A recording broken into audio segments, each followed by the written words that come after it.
Good morning. Morning. Good, I was going to find y'all if you didn't. I'm Murdock with MORPC, and for those of you who don't know what MORPC is, we are an association of local governments, and I want us all to applaud for the city of Dublin because they are one of our most involved, most passionate members because they're really great. Our job at MORPC is to help local governments think about the future, plan for the future, and Insight 2050 is a big example of what we're working on.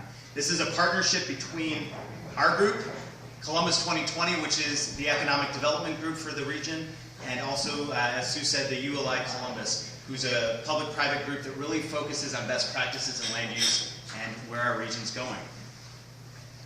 This project is not a regional plan. I know I'm the Regional Planning Commission Director, and I'm up here telling you that this is not a regional plan, but it's not. This is a look at where Central Ohio is going towards in 2050, and we think it's going to look very, very different in our communities, and that affects your businesses, that affects your schools, that affects your libraries, and we've got some pretty interesting, stunning information to show you. So MORPC is involved because we work with local governments on their land use plans, on their transportation plans, sustainability. We do so in the 15-county Central Ohio region. Columbus 2020 is involved because they're focused on recruiting people and workforce to Columbus and how we prepare for growth, how we attract population, the kind of amenities we have. That's really important to Columbus 2020. And ULI Columbus is interested in making sure we're leading the country with the way that we do this. So let's cut to the chase. What am I talking about for 2050? Central Ohio is the only growing region of Ohio. And that is a really great opportunity for us, but there are challenges that go with it if you don't prepare appropriately. We know there's going to be 500,000 more people in Central Ohio by 2050. This is a conservative estimate.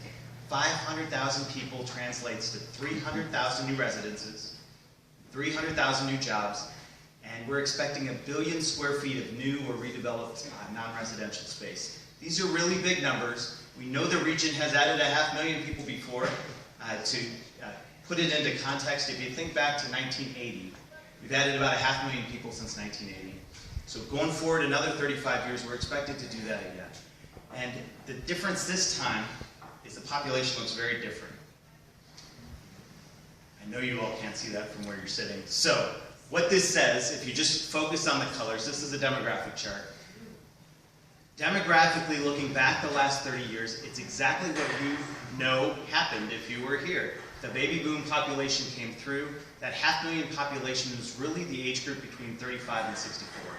And when you look on the ground at the development that happened and the infrastructure that happened, it served that market very well. We served and created a lot of single-family housing, a lot of growth that catered to folks and growth for people in their prime family raising years, their prime home buying years, their prime job and income earning years in many cases. And that's what the last 30 years look like. The next 30 years, focus on the dark spaces.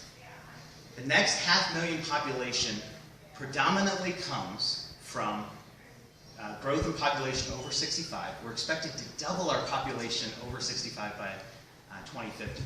And looking around the room, I think all of us will be in that category. Yeah, all of us will be in that category by 2050. Yeah. 18 to 34 is the other big population growth, where we're expecting some pretty major growth in people under 34.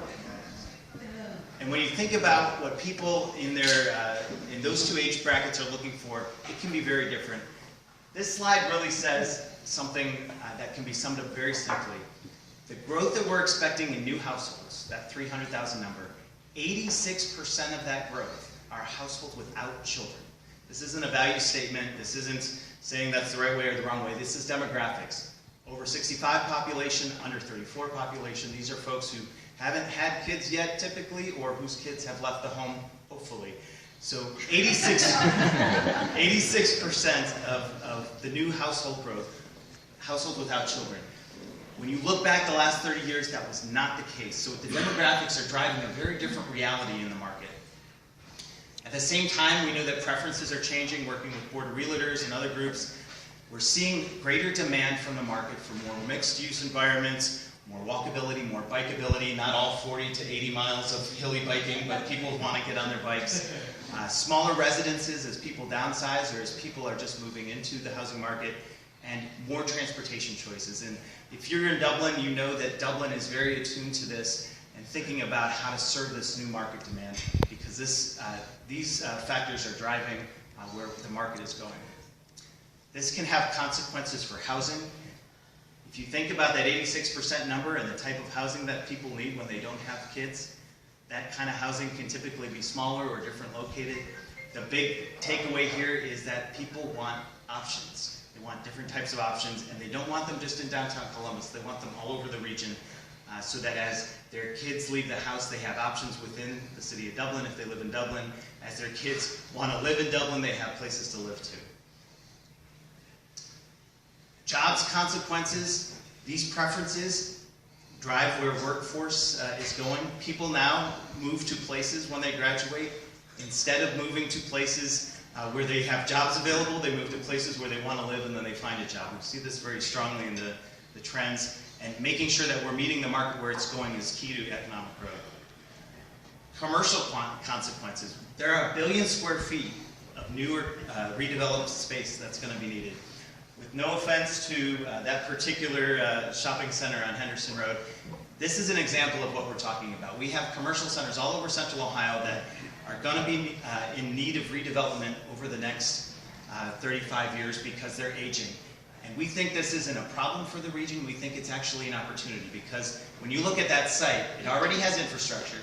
It already has really nice neighborhoods around it. And the market's telling us that we're looking for more housing options, a little bit more density, centrally located, and these sites all of a sudden look very different to us when we look ahead over the next 35 years. And we're an infrastructure organization, so we're concerned about how much do you need to spend in infrastructure to serve an extra 500,000 people. An example of what I'm talking about is what you're seeing in Bridge Street. It helps to make it visible.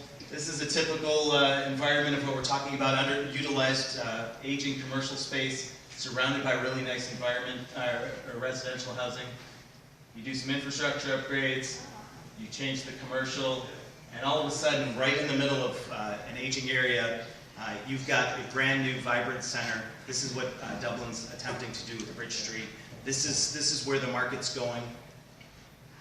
There's Bridge Street, see. To make this happen, we brought in a national consultant, Peter Kalthorpe, who came to Central Ohio to help us think through how to prepare for this growth. And the way we think about this is, we know the 500,000 people in the demographics. There's 4 different ways that you could plan for our future. So we modeled those under these scenarios. A is how we've done it the last 35 years. B is what our communities have on the books right now. So we know where all our community zoning plans and development plans are right now. That's scenario B. Scenario C and D really looks at, can we accommodate this growth on existing sites to be redeveloped, some of those commercial sites that we're talking about. And we model that on a whole range of factors, from environmental, transportation, fiscal impacts, health impacts, greenhouse gases, water, energy, and land consumption, so that we can really have a sophisticated look at, depending on how we prepare to handle that 500,000 people, how is that going to look? And it looks very different in many cases, and I've got some real quick examples for you. Land consumption. This is when you turn agricultural or green space lands into developed lands. If you look at 500,000 people coming to the region, if we were to do it the way we've done it before, we're looking at another 495 square miles of land. But our communities already have started adjusting, and so we know that if we just develop as we're planning right now, that's 270 square miles of land. If we make a simple adjustment and really focus on some of these underutilized sites in that scenario C, that number drops pretty precipitously. And you could save about 220 square miles of land. That's the current footprint of the city of Columbus. So what we're talking about, the 500,000 people, if you make a subtle shift as a region in how we're preparing to accommodate that population, you could save a whole lot of farmland. That's about half the size of Union County. We see the same impact on local governments. If you focus just on the 2 middle bars, there's a multi-billion-dollar savings in operations and maintenance and new infrastructure costs, depending on where this new growth and new development happens. Those savings either go to more city services or lower taxes or both. But what we know is reusing infrastructure can have some pretty significant consequences as we go. The last one is transportation. Right now as a region, we know that we travel 13 billion vehicle miles every year, so 13 billion. If we plan to grow as our communities are plotting out right now, we'll need another 2.5 billion vehicle miles of infrastructure every year. That's a lot of infrastructure. If we make a subtle shift, our projections are showing us that could stay at about 12 or 13 billion vehicle miles traveled. So we may actually be able to accommodate the current, 500,000 new people with our current infrastructure. That does include upgrades, that does include these things. The reason is if we're using those spaces, people's commutes are shorter. If it's more walkable, they have opportunities to do that too.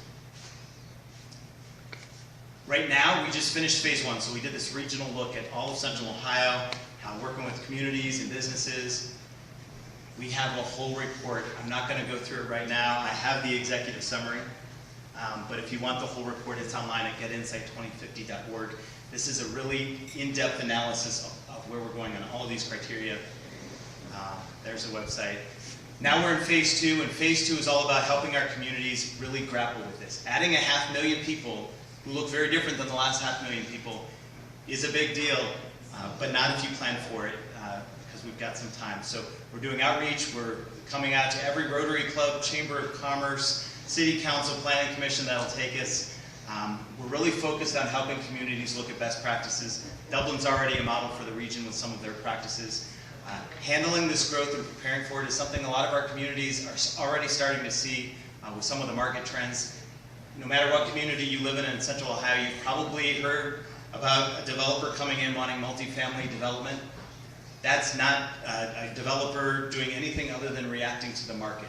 And how you prepare for that as a community, the choices communities make, we want to help them be prepared to make whatever choice they'd like to make in context with the market. And development resources, we're looking at taking this regional look and drilling down to our communities so that they can get in front of it themselves. So we want to, if you look at the list there, this project was a major data analysis effort. All of those foundations and companies have been huge supporters of it as we kick into phase 2. And with that, I want to get you out of here by 8:30. If you remember anything, 500,000 people, older, younger at the same time, they're demanding different types of environments, and this has really big consequences. We're fortunate to be in Central Ohio so that we have the choice to grow how we want and still maintain our quality of life. So with that, I'm happy to take any questions.